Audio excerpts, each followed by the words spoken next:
Presiden Jokowi hadir dalam peringatan hari ulang tahun Harlah ke-50 Partai Persatuan Pembangunan P3 pada pekan lalu.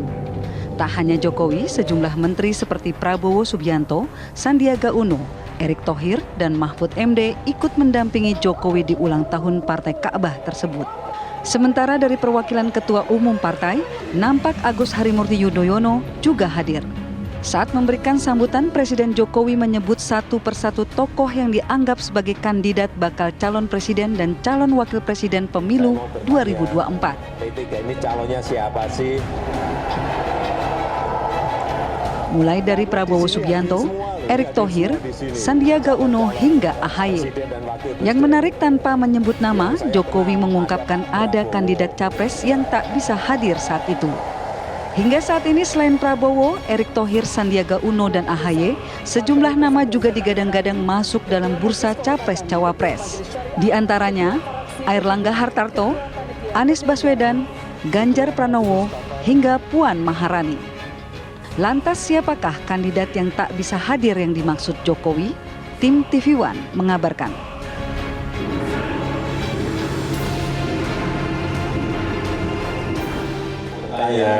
P3 ini calonnya siapa sih?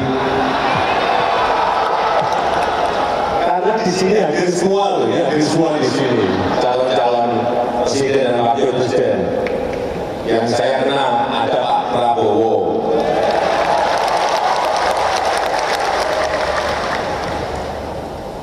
Yang saya tahu juga ada Pak Erick Thohir. Yang saya tahu juga ada Pak Sandiaga Uno.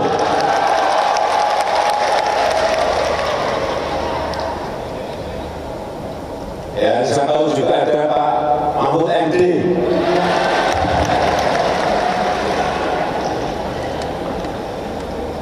Saya hampir lupa. Juga ada Pak Mas AHY. Dan tentu saja juga ada Ketua Umum P3.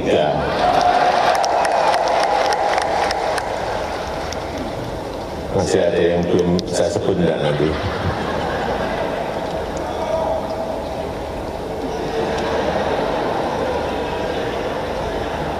Yang hadir.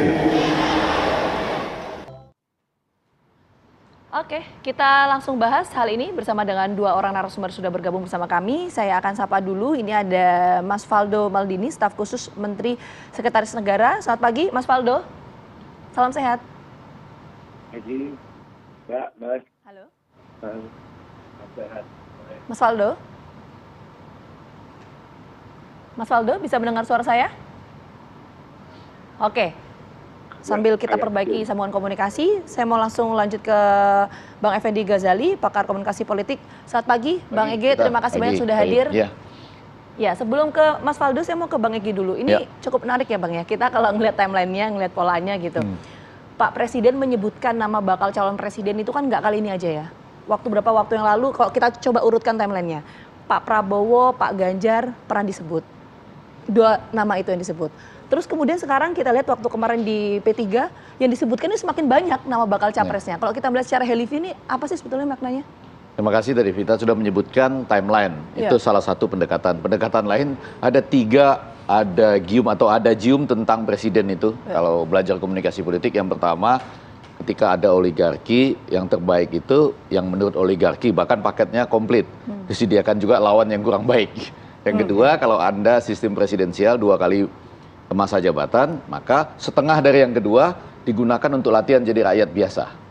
Supaya tidak ingin menunda-nunda atau menambah-nambah masa jabatan. Yang ketiga, biasanya tidak menunjukkan preferensi siapa yang didukung sebelum partainya, jadi kalau dia kader partai, mencalonkan, nah baru dia kampanye bersama dengan yang dicalonkan oleh partai. Nah dalam hal ini tentu berarti perbaikan. Terima kasih justru Pak Jokowi. Kalau kita jadi ingat-ingat dia mendukung nama-nama tertentu, kalau sekarang jadi disebutkan aja semua nama.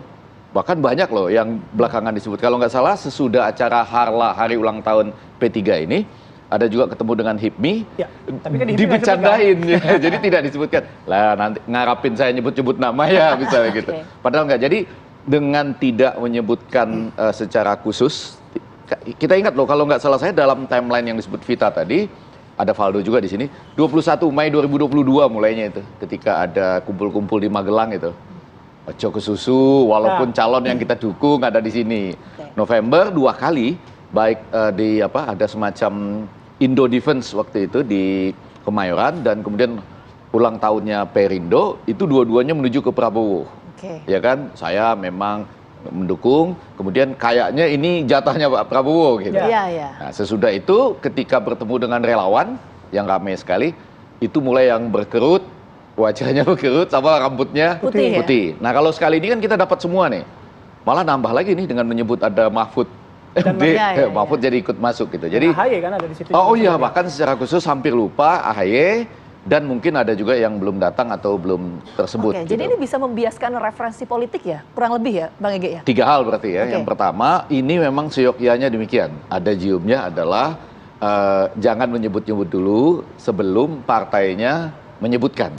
Ya kan, dia kan kader partai menyebutkan lalu kampanye bersama di mana-mana begitu. Nah, yang kedua, tadi jadi bagus bagi rakyat, harapan rakyat itu menurut survei Litbang Kompas antara lain, Presiden jangan menunjukkan preferensinya. Nah, yang ketiga berarti ini membenahi apa yang sudah kemarin dianggap terlalu ke sini, terlalu ke situ, sekarang semuanya dibuka kembali gitu. Betul, membuat jadi tidak terlalu penting kan? Jadi tidak terlalu penting kan, betul nggak tadi? Oke, maksudnya Bang Ege itu tidak membiaskan, itu maksudnya tidak terlalu penting, artinya ada pesan dari Presiden Joko Widodo bahwa Pak Presiden ini ingin mengambil peran gitu ya dalam kontestasi, ingin menjadi kingmaker, itu terlihat tidak atau gimana? Justru dengan ini jadi bias. Dengan ini menjadi, kalau Anda terlalu sering nyebut misalnya kemana makan? Iya. Ke situ, lama-lama orang bilang ini sebetulnya yang mana ya, semuanya baik. Gitu. Kita tanya ke Uda Valdo yang sudah bergabung. Uda Valdo gitu, kalau misalnya kita melihat ya apa yang kemarin disampaikan oleh Pak Presiden gitu, dengan menyebut beberapa nama yang santer juga disebut sebagai capres dan juga cawapres. Sebenarnya apa yang ingin disampaikan oleh Presiden? Itu aja dulu. Udah. Pagi Mas Bayu, Mbak Vita, Pak Effendi. Sebenarnya sih memang ini adalah hal yang juga sering diutarakan berkali-kali. Dan ini menyenangkan ketika Pak Presiden mencoba menghidupkan api demokrasi dalam proses transisi kepemimpinan, presidensi, dan lain-lain. Dan ini kan mendorong adanya banyak nama, ada banyaknya pertarungan ide, gagasan, dan semua orang masih jadi makin semangat gitu untuk hari ini dan masa depan. Karena mengesankan seorang presiden seperti Bapak Jokowi, ya mendorong adanya ayo maju gitu, supaya terjadi kompetisi, pertukaran ide, tukar tambah pikiran sebelum peluitnya ditiup atau batas pendaftarannya ditutup, dan membuat setiap orang-orang yang punya potensi ya sudah berusaha aja dimakin semangat, Mas Bay dan Mbak Vita. Dan ini adalah sebuah upaya untuk melanjutkan kepemimpinan, dan seorang pemimpin yang sebelumnya tentu memiliki concern, karena kalau kita lihat Pak Presiden Jokowi sebagai kepala pemerintahan, tentu ia ingin apa yang telah dibangun, apa yang telah dilakukan, apa yang telah dicapai, apa yang telah dibuat itu juga diperlanjutkan, ada keberlanjutannya. Jadi ya kita ini kan sebenarnya tidak hanya orang yang di masa depan yang kita harapkan, bahkan pemimpin di masa lalu pun kita juga semuanya menghormatinya gitu. Kita menghormati Bung Karno, menghormati presiden-presiden sebelumnya. Nah, begitulah kan seharusnya kita merayakan demokrasi ini gitu. Nah, jadi Pak Presiden ya ingin memberikan teladan gitu sebagai orang yang kepala pemerintahan, ya tidak memikirkan siapa musuh gitu, siapa kawan, siapa lawan gitu. Jadi ya tugasnya ya punya tugas sebagai melanjutkan estafet kepemimpinan ini dengan baik.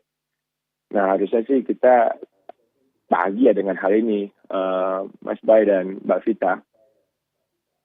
Mas Valdo, saya ingin Mas Valdo menanggapi tadi pernyataan dari Bang Ege, bahwa kalau kita melihat timelinenya, yang pertama kali itu kan Pak Presiden sering sekali ya menyebutkan nama Pak Prabowo, kemudian Pak Ganjar, yang sekarang ini yang kemarin di Harlah P3, bahkan hampir semuanya tuh disebutkan. Nah, ini adalah sebagai upaya untuk membiaskan preferensi politik dari Pak Presiden. Itu betul nggak, Mas Faldo?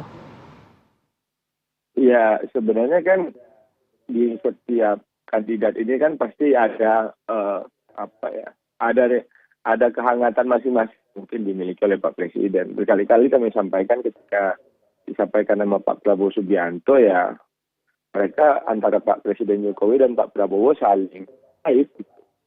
Pak Jokowi didukung Pak Prabowo dulu, Pak Prabowo dapat jabatan sipil pertamanya karena Pak Jokowi juga gitu. Jadi kehangatan yang dalam gitu, dan keakraban itulah keniscayaan.